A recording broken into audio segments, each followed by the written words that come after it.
আউযুবিল্লাহি সামিউল আলিম মিনাশ শাইতানির রাজিম বিসমিল্লাহির রহমানির রহিম। পরম করুণাময় আল্লাহ রাব্বুল আলামিনের কাছে অভিশপ্ত বিতাড়িত মরদুদ শয়তান থেকে আশ্রয় চাওয়ার মাধ্যমে আমরা আমাদের 18 বাংলা ইউকে পরিবারের একটি নিয়মিত আত্মনির্ভর প্রোগ্রাম হার্ট টু হার্টে আপনাদের সবাইকে সুস্বাগত জানাচ্ছি। আমার প্রিয় ভাই এবং বোনেরা, আসসালামু আলাইকুম ওয়া রাহমাতুল্লাহি ওয়া বারাকাতুহু।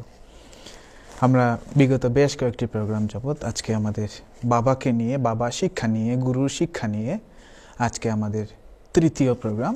প্রথম পর্বে আমরা আলোচনা করেছিলাম গত পর্বতে যে দুটো কোয়ালিটি, নাম্বার 1 লাভবান হওয়া, আর লাভ কিভাবে করা যায় আর লাভবান হওয়া, এই দুটোর মধ্যে পার্থক্য।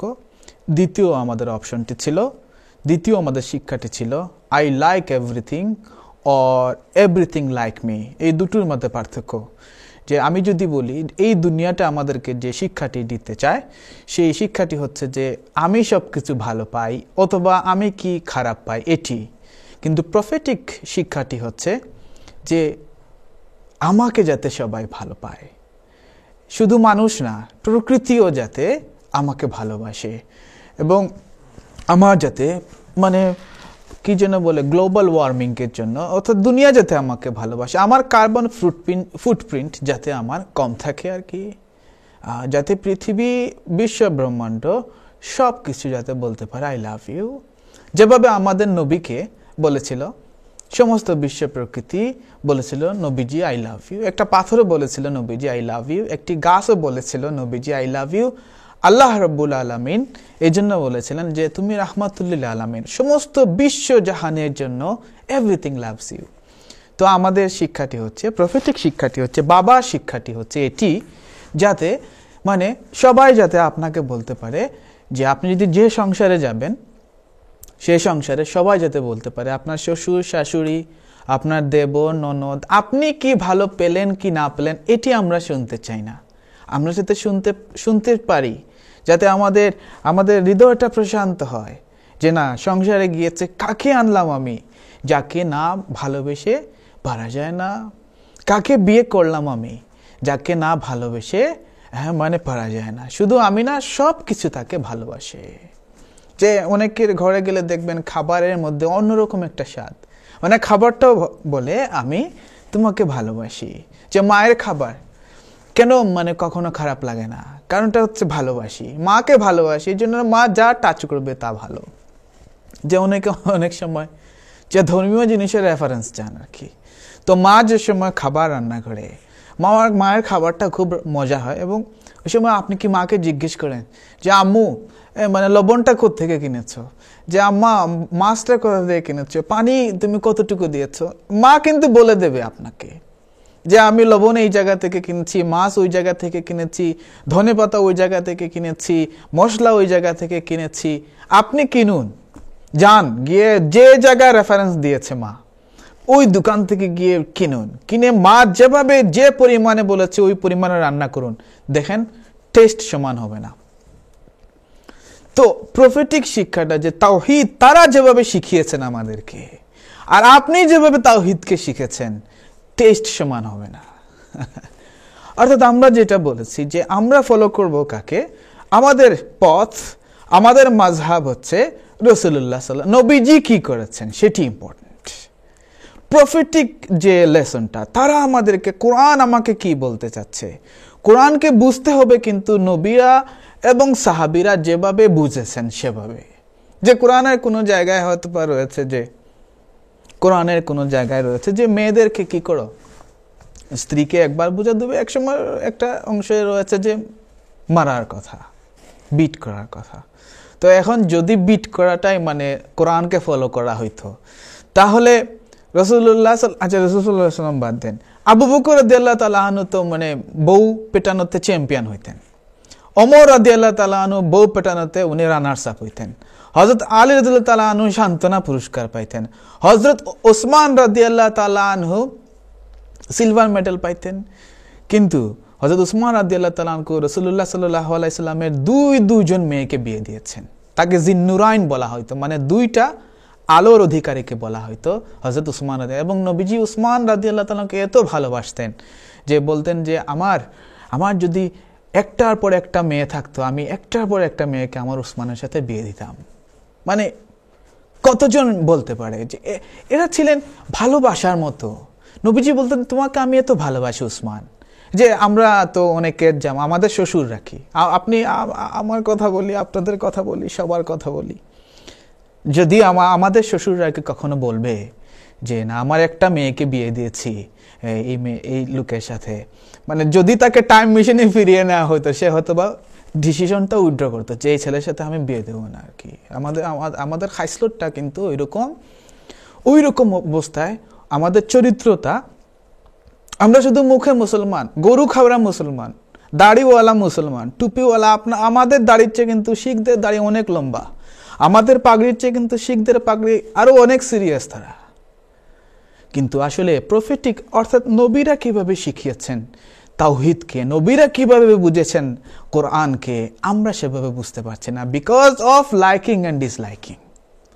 কোরআন যদি বলে, কোরআন যদি আমাকে চায় যে আমি তোমাকে চাই, আই লাভ ইউ, মসজিদ যদি বলে আই লাভ ইউ, মসজিদের পাথরগুলো যদি বলে আই লাভ ইউ, আপনি বুঝতে পারবেন, আপনি কি করতে পারবেন, বুঝতে পারবেন।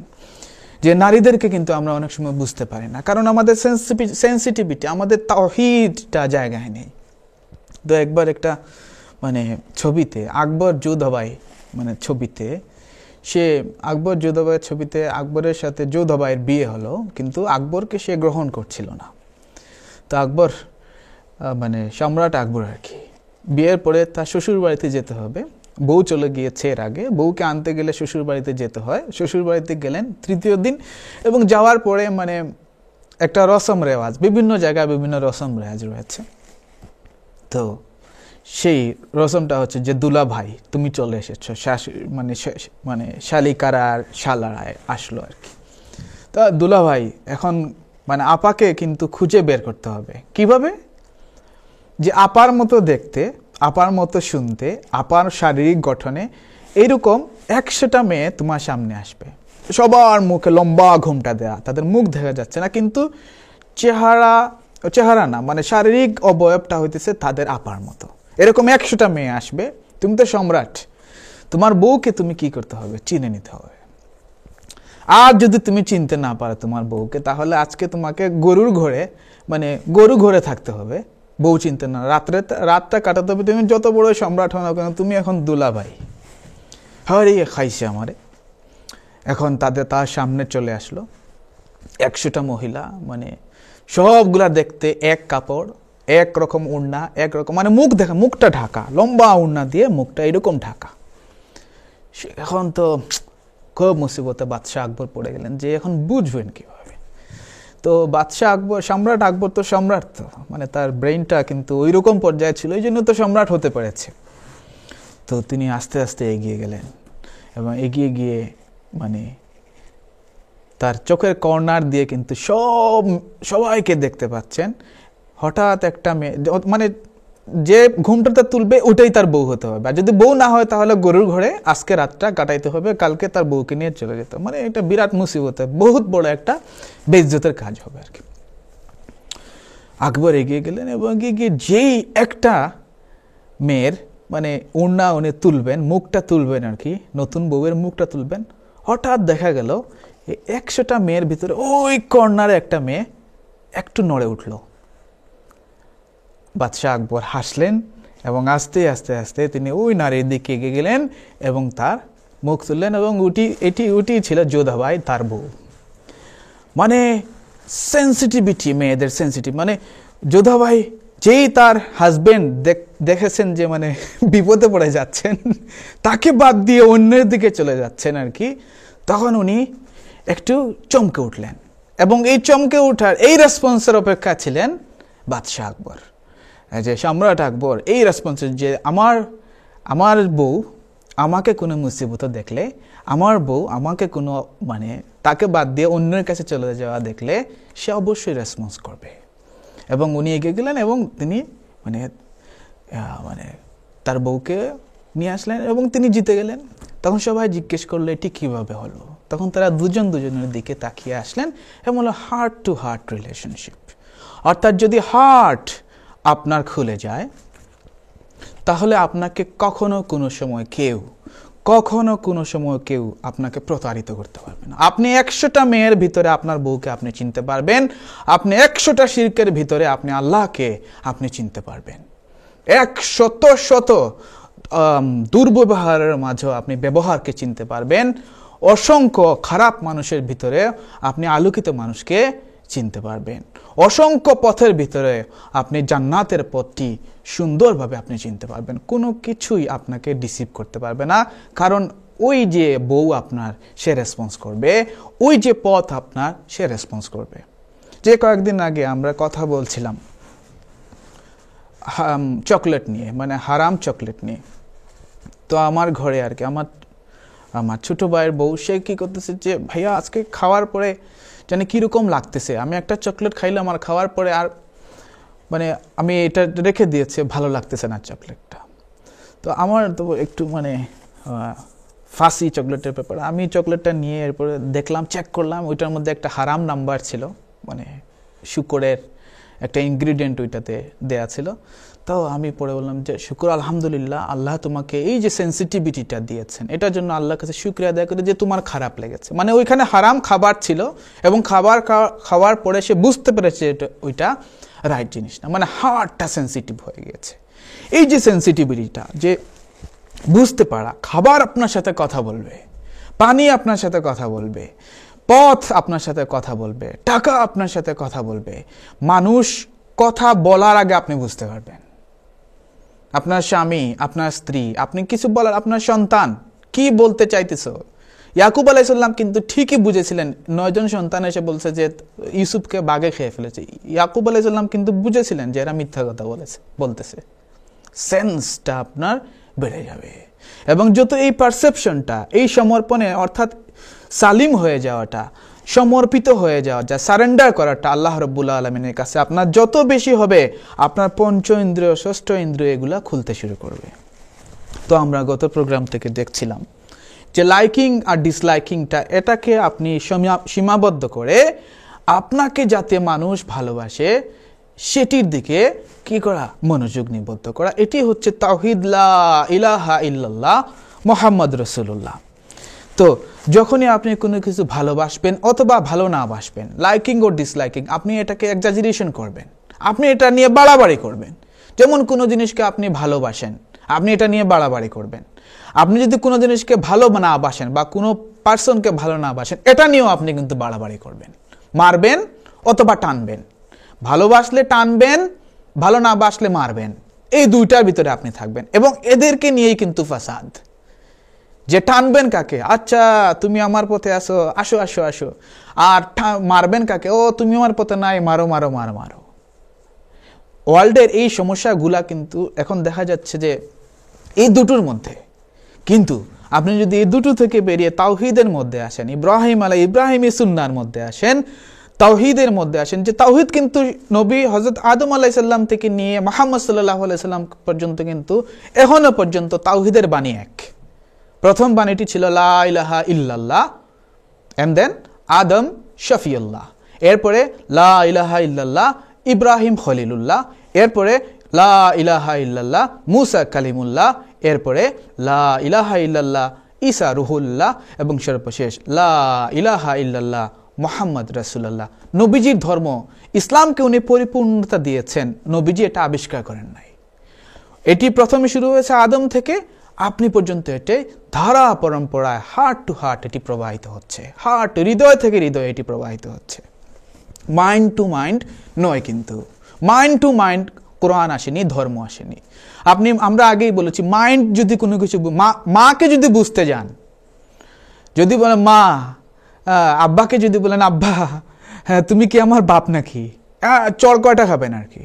আপনি যদি মাকে যদি বলেন যে আম্মা প্রমাণ করো তো তুমি আমার মা কিনা, আপনার মা কাঁদতে কাঁদতে বেহুশ হয়ে যাবে যে এটা কি হইল রে। কিন্তু আপনার ব্রেন কিন্তু এটা বুঝতে চায় যে আমার মা বাবা। কিন্তু যদি আপনি হার্ট টু হার্ট রিলেশন, যে হ্যাঁ আমার মা, এটা আমার বাবা, যে মাকে বুঝতে গেলে মাকে যদি কাটেন আপনি, তাহলে মাকে বুঝতে পারবেন, তার চোখ বুঝতে পারবেন, তার হার্ট বুঝতে পারবেন, তার হৃৎপিণ্ড বুঝতে পারবেন। কিন্তু মা ডাকলে মা আর পাবেন না, কারণ মেরে ফেলেছেন। আমরা কোরআনকে বুঝতে গিয়ে আমরা যেভাবে বুঝতে চাই, এভাবে বুঝতে চাই, ফলশ্রুতিতে কোরআন কি বলতে চায় এটা আমরা বুঝি না। ফলশ্রুতিতে আমরা মারামারি করি, একজন আরেকজনকে কাফির বলি। রাসূলুল্লাহ সাল্লাল্লাহু আলাইহি সাল্লামের সময়ে মুনাফিকরা ছিল।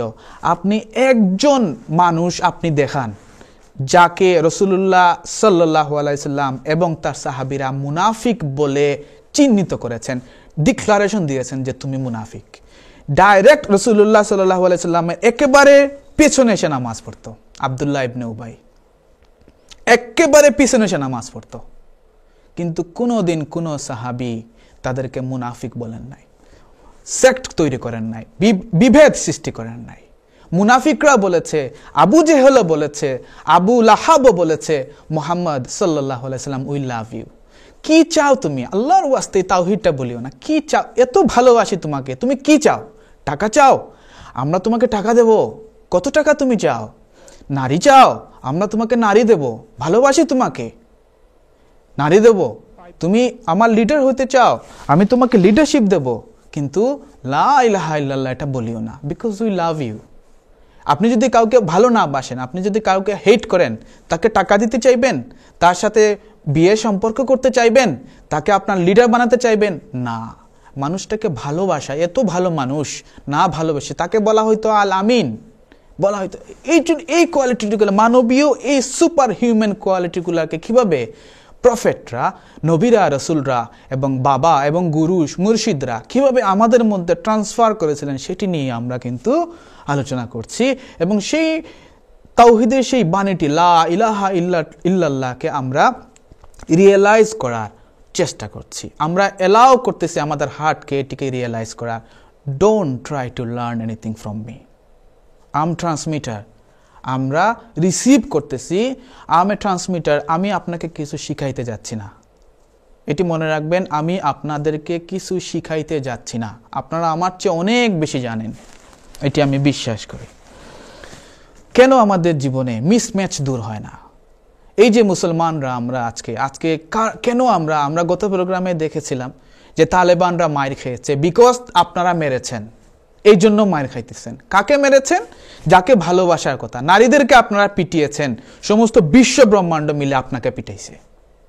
আজকে যদি আমরা আমাদের ঘরে রহমতুল্লিল আলামিন আমরা যদি হতে না পারি, আমার বউয়ের কাছে যদি আমি আমার রহমত হতে না পারি, আমার সন্তানের কাছে যদি আমি রহমত হতে না পারি, আমার মায়ের কাছে, আমার সংসারের কাছে, আমার ভাইয়ের কাছে, আমার কমিউনিটির কাছে, আমার মিডিয়ার কাছে যদি আমি রহমত হতে না পারি, আমাকে দেখলে যদি মানুষ এটি বলতে না পারে যে ভাই আই লাভ ইউ, আপনাকে ভালোবাসি, ভালো না বেশি পারা যায় না আপনাকে।